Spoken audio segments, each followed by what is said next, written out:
Şimal ötüp bağlar başın daranna, Süvür yarım sen düşersin yadıma. Asmanımda ayıl garip karanna, Nerede yarım sen düşersin yadıma.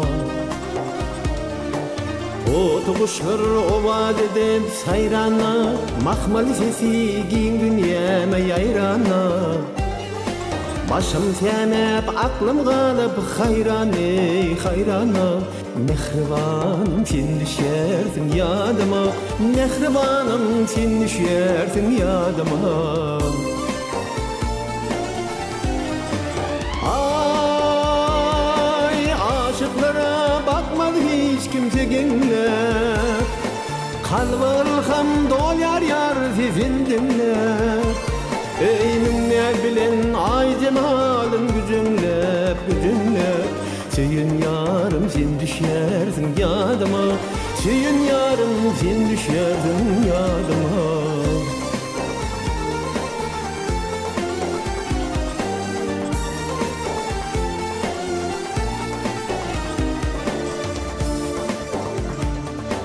Kanat kakıp aşıklara kul bulap, Ak turnalar geçeni toynup kurap.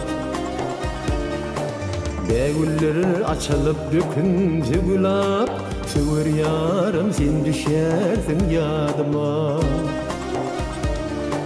Depesini yaşıl renkli don bırak, O tür dağlar aşıklara yaş dilek. Özel kızlar bakanına sülmürep, Nerede yarım sen düşersin yadıma, Nerede yarım sen düşersin yadıma. Ay aşıklara bakmadı hiç kimse genle, Kalbılham dol yar yar sizin dinle. Eynimler bilen ay cemalın gücünle, Söyün yarım sen düşersin yadıma, Söyün yarım sen düşersin yadıma.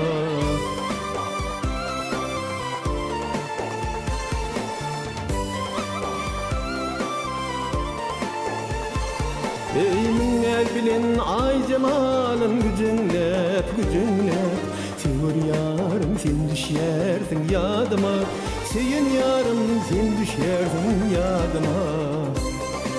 Mehribanım sen düşersin yadıma.